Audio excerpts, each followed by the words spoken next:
Yo, I welcome you back to OT Vibes TV. It is your boy Yumana, aka Kwame Africa, and today's section is going to be another stunning interview. I'm here with one of the finest Ghanaian young farmers who is into the production of snails. Snails, you understand? Ever since the existence of this OT Vibes channel, I've never interviewed a snail farmer before. So this is going to be a very hard opportunity for everyone watching me to tap into this knowledge and blow with it. There have been speculations about the production of snails here in Ghana. In fact, that is the more reason I drove all from Accra to, Dormaa here to clear the air. In fact, the business behind the snail farming. You understand? The farmer is not here. I don't want to talk to you about that. But yes, I learned it's really booming. People are making a lot of dollars from it. So, Charlie, don't waste my time. Be with me as I interview my guest to you. Don't forget to subscribe to the channel, you understand, like, and give us a comment. Introduce us to new farmers, and let me, your host, Kwame Africa, interview your farmer for you.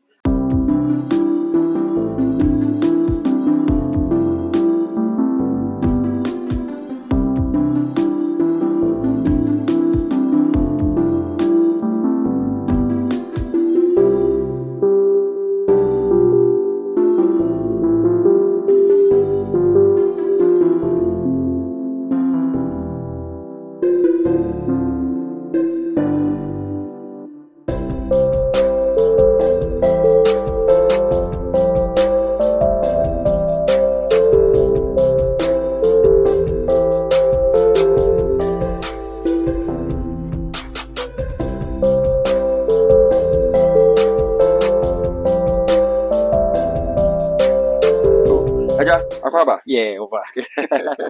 Hi, Mato Nkapa. No, correct. Because Accra maybe I'm a shepherd, maybe so shepherd, in fact, my viewers were very happy when I announced it. I'm about interviewing a snail farmer today. Thank you. And we would want to know, in fact, everything about snail farming, because there have been speculations outside there. The youth have heard how the snail business is booming, and in fact, they want to know into detail what it entails to catch up with that flying colors. So, without wasting my time, I would first want to know your name, where you come from, how everything started. Okay, thank you very much. Sure. My name is Mr. Mark Cheme. Your name is Mr. Mark Cheme. Sure. Traditionally, I'm known as Nana Ampabin Cheme Scafo. I am the dumping. Okay. Of Dormaa. You heard it from me. Yeah. Wow. Also, I'm a professional teacher. You're a professional teacher? Yeah, I'm a professional teacher. Okay. By profession, you're a teacher? Yes. Wow. By my training, I'm a teacher. Okay. Yeah. My graduate teacher. Okay. I work at the GS office. GS office? Yes, as a second cycle coordinator, stroke technical and vocational coordinator of Dormaa municipality. Okay. So, yeah, that is that. This is what I've added to my profession. All right, and what motivated you to come into this? It's very strange. One day I was going through YouTube and other things, so yeah. I became very attached to a particular YouTube video. Okay. Yeah, somewhere the person was in Nigeria. So I was able to go to, and I realized that we need to create something for ourselves in Ghana here. Yes, because I've seen that we cannot even have the amount of snails that we have. No. In Ghana here, we cannot. So I thought I have to go in also to contribute my quota to the development of that sector. Okay. And I think that it has paid well for me. Really paid well. Yes, really paid well for me. Wow. And I also have an interest in it. Wow. If you don't have interest, you cannot do it. Yes. Because I came and I saw you with your hands, bare hands, roaming through the pens. I was like, wow, this is called passion. Any venture that you want to go into it, you have to develop that sort of interest in that part. If you don't have the interest, you cannot do it. You cannot do it. And snail, from my infancy, when we used to go to forest and fetching them at that time, you know.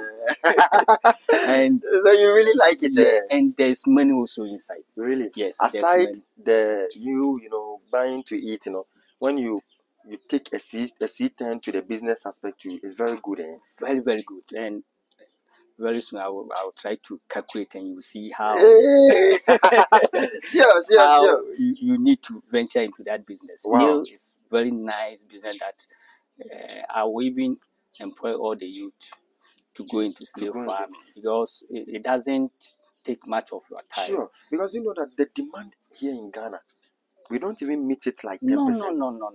Even we import it from mostly from Nigeria, even Cote d'Ivoire. Sure. Cote d'Ivoire. And now one snail, you can even buy it 20 Ghana cedis. One snail. So if imagine you have about 20,000 snails.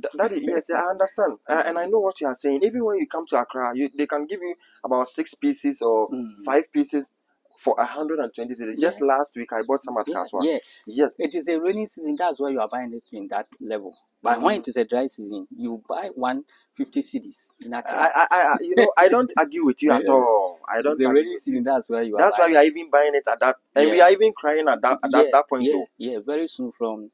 That means it's going to be very expensive, very as we are experiencing now. Very, very expensive. Wow.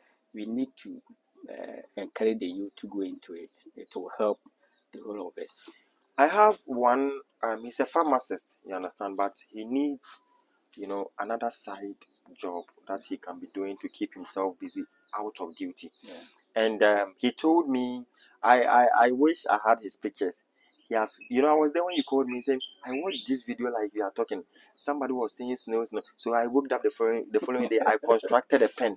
I want to do so. I was like, he was consulting me because he knows I've been interviewing farmers. Not that I know any snail farmer. And I said, no, I don't know any snail farmer, but I'll get one for you who can mentor you through the process till you become who you want. You know, so some people they will only come out and educate you how to go into snail farming, but actually they don't have their own farm. They don't have their own. So like theory they may have it, but for the practical knowledge it will be lacking. So some of us who have been in the system for the past maybe 1 year, we know everything about snail farming now. How things are now working. I know everything about snail farming. Guys. So you know, Mr. Michael, right? Yes. Mr. Michael, how did everything started? Like, how did everything, the genesis of everything? Because I don't know the name of your farm. We are yet to come there, but I want to know the genesis of this farm. How you waked up one day and decided to construct these pens. Charlie, we'll be going though. Because, hey, bro. How did it start? There was a time, you know, I met some friends somewhere. We were sitting somewhere, and we were talking about how we could add some businesses to your profession. Our professions and other things. And we were talking about other animals. Some were talking about what we call poultry farming. Some were talking about goat farming and other things. And someone also came out and said snail farming is also a very nice thing.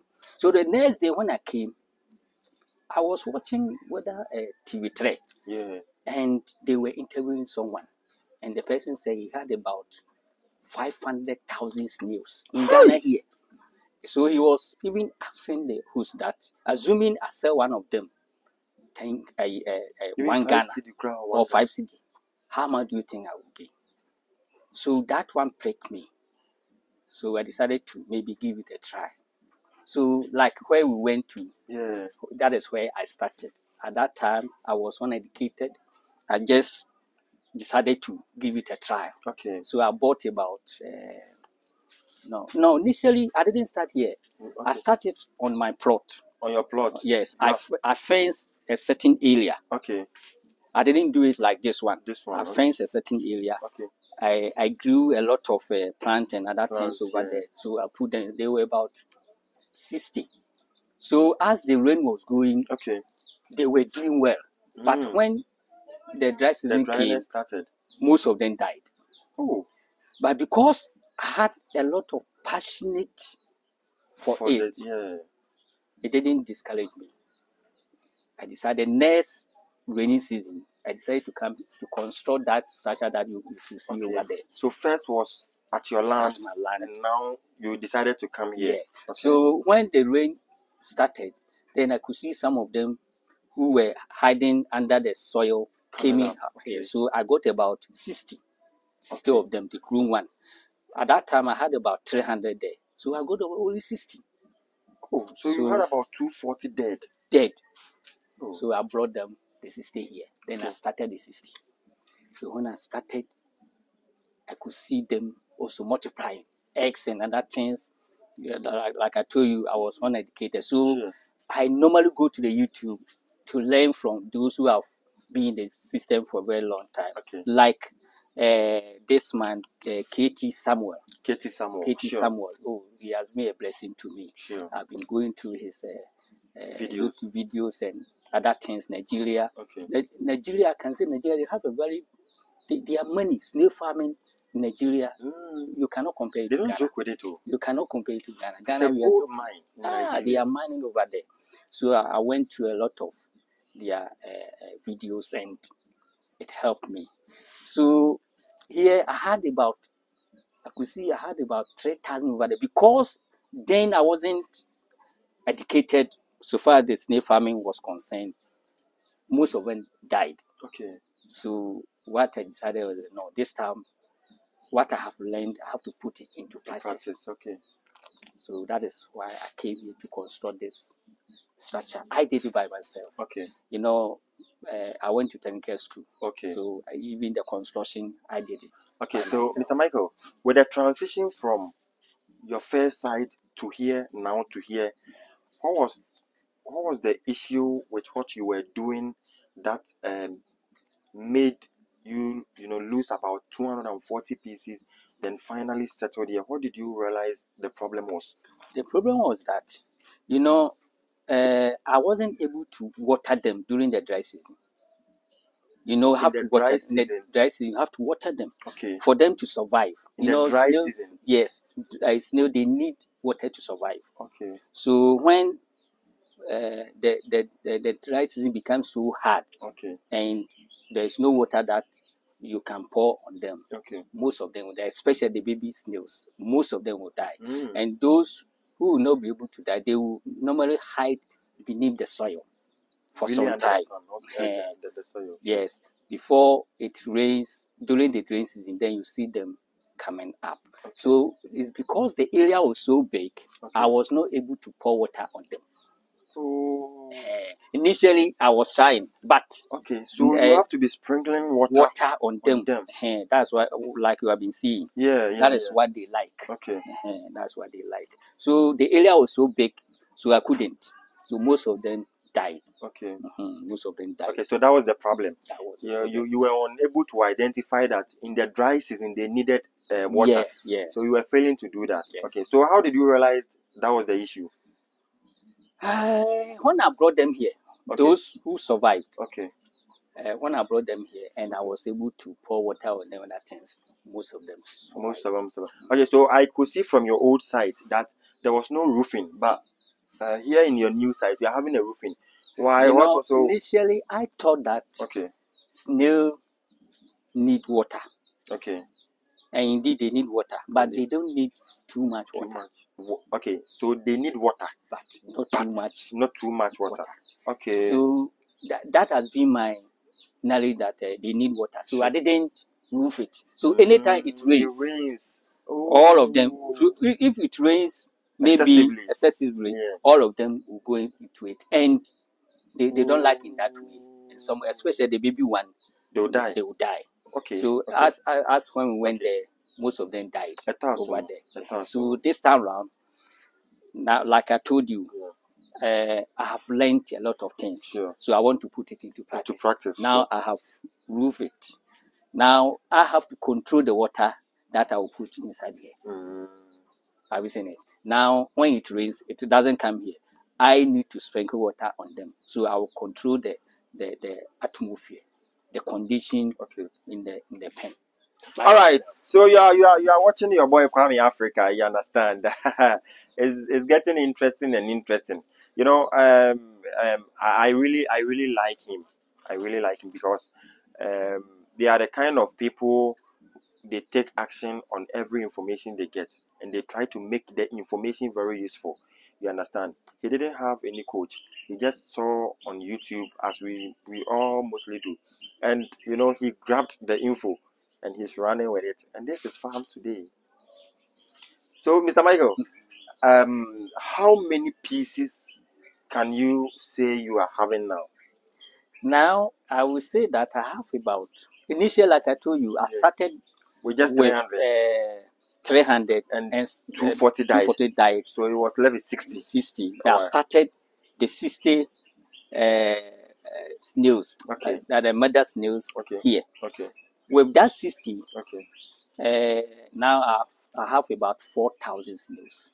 With that 60 you started with the babies one that they have just hatched. With the babies one that they have just hatched, I have about 4,000 snails here. Let's take it if they get to their peak. Mr. Michael doesn't like money. He doesn't like money. Let him sell one at 5 cedis. Let him sell just one at 5 cedis, which is not true though. Let him sell one at, because now even if you need one snail, you get it like 20 cedis. So they just multiply like 5 cedi or 10 cedi. 4,000. Mr. Michael. It's true. So now you see, when you want to go into snail farming, there are certain factors you have to consider. Okay.